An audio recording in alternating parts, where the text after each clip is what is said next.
김춘추는 외교에 있어 고구려를 제외하곤 대부분 긍정적인 성과를 이뤄냈습니다. 그의 신분, 언변도 스펙으로 작용했겠지만 또 하나 누가 봐도 준수한 그의 외모였습니다. 역사를 보면 김춘추의 외모에 대한 기록이 많이 나옵니다. 647년 외를 방문했을 당시 기록을 담은 일본서기 효덕천왕기에는 춘추는 용모와 얼굴이 아름답고 담소를 잘했다라 쓰여있고, 이듬해 당나라를 방문했을 때 그를 만난 당태종은 그의 풍채가 늠름하고 아름다워 칭찬에 마지 않고 그를 신성한 사람으로 여기며 환대했다고 합니다. 왕에 대한 기록이니 어느 정도 과장이 있을 수는 있겠으나 분명 외모가 어느 정도 됐고, 그래서 처음 만나는 사람들로부터 호감을 얻었던 것만은 분명한 것 같습니다. 양아버지이자 삼촌인 김용춘 역시 천명 덕만자매로부터 사랑을 받아 아내로 맞아들인 적이 있고, 아마 이 혈통이 그대로 전달돼 김춘추의 외모도 준수했던 것 아닌가 생각됩니다. 물론 김춘추의 아버지는 김용수지만요. 김춘추 역시 김유신의 동생 보희, 문희 자매로부터 사랑을 받고 나중에 두 사람 다 아내로 맞아들이게 되죠. 김춘추는 이렇게 외교 활동을 통해 다시금 조정에서의 입지를 확보해가고 있었습니다. 그러던 도중 647년 상대등 비담이 난을 일으키고 김유신과 함께 이를 진압한 뒤 진덕여왕을 세우면서 이제 귀족사회에서 아무도 넘볼 수 없는 최고 실세로 자리 잡게 됩니다. 비담의 난으로 전국이 매우 혼란스러운 가운데 반란을 진압한 김유신과 김춘추는 백성의 마음을 진정시키기 위해 기존 선덕여왕을 대신할 존재를 필요로 했을 겁니다. 사실 모든 실권을 장악한 만큼 선덕여왕과 가장 가까운 관계인 김춘추가 당장 즉위한다 해도 조정에서 이의를 제기할 수 있는 사람은 아무도 없었습니다. 이미 비담 이런 반대파는 모두 처형됐으니까요. 하지만 백성의 마음을 잡긴 쉽지 않습니다. 그래서 선덕여왕과 비슷한 이미지를 가질 수 있는, 또 성골이기도 했던 승만공주를 추대했다라는 관점이 오늘날 대두되고 있습니다. 왕위에 올리는 데 있어서 여성이긴 해도 또 유일한 성골이다라는 그런 명분을 내세울 수 있었겠죠. 실제로 진덕여왕 재위 기간 국정은 이 김춘추와 김유신 손에 의해 움직였고요. 진덕여왕은 이 모든 걸 오케이만 해주는 허수아비에 불과했습니다.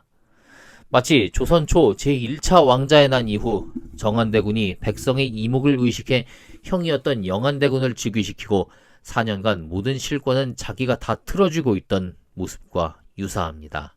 진덕여왕이 죽고 성골이 모두 사라지자 조정과 귀족들은 당시 최고 실권자였던 김춘추에게 눈을 돌립니다.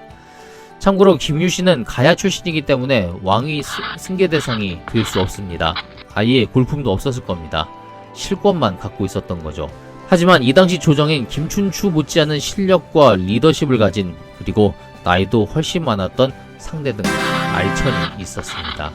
김유신만큼 전공도 많았고, 산에서 여러 장수들과 회의하던 중 호랑이가 나타나자 다른 장수들은 다 피하는데 혼자 껄껄 웃으면서 호랑이를 맨손으로 때려잡았다는 일화도 있죠.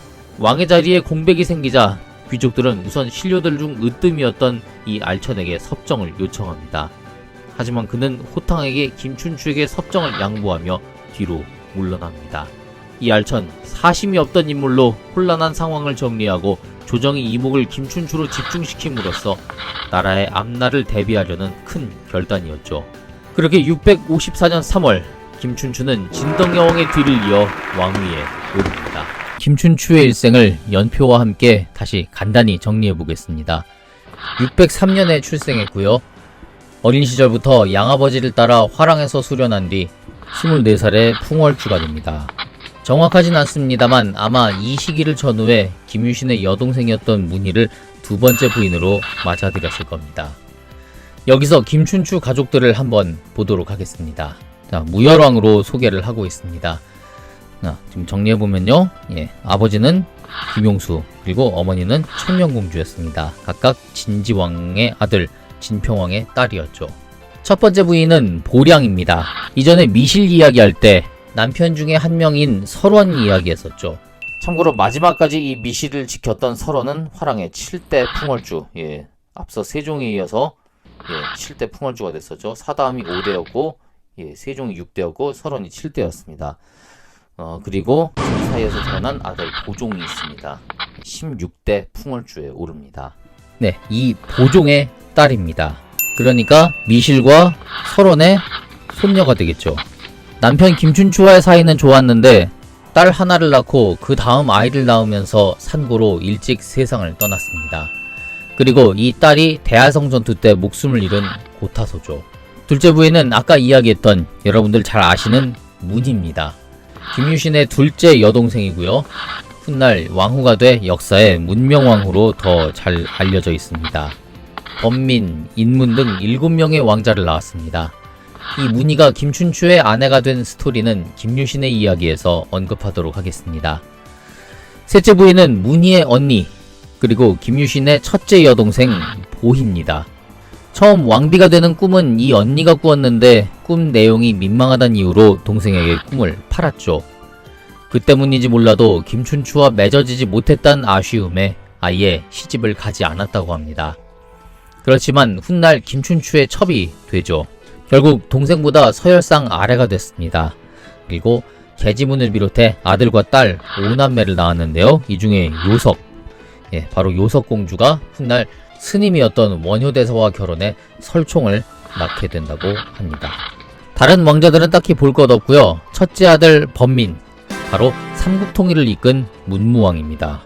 문무왕 편에서 다루기로 하고요. 그 다음 아버지 무열왕이나 형 문무왕만큼이나 삼국통일에 큰 역할을 한 아들이 바로 이 둘째 아들 김인문입니다. 셋째 아들 문왕 역시 형들을 도와 많은 역할을 했는데요. 백제, 고구려의 정벌 과정을 보면서 이들의 인생 또한 함께 이야기하도록 하겠습니다. 자, 한 가지 더 설명을 드리자면요. 무열왕의 부모를 보면은 여기 용수는 그대로 용수라 돼 있는데 어머니 천명공주는 문정태후라 적혀 있습니다.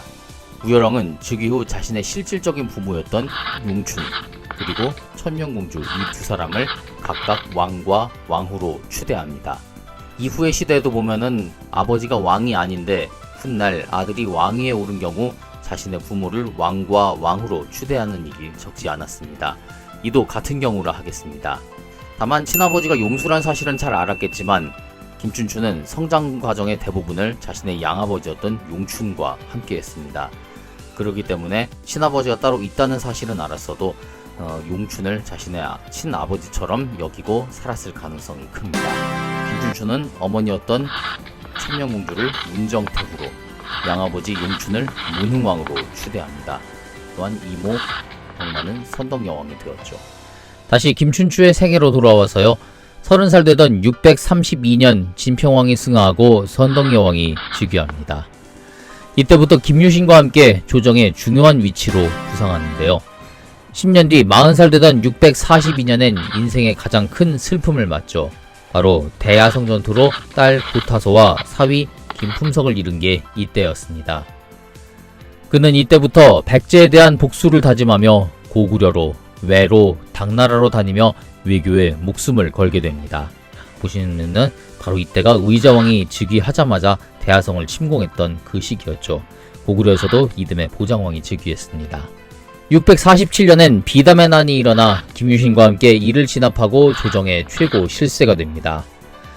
사실 이때 난을 진압한 건 김유신이고 김춘추는 외교를 위해 외에 가 있었다고 하네요. 이후엔 당나라로 가 아들들까지 머물게 하면서 군사협조를 얻어냅니다.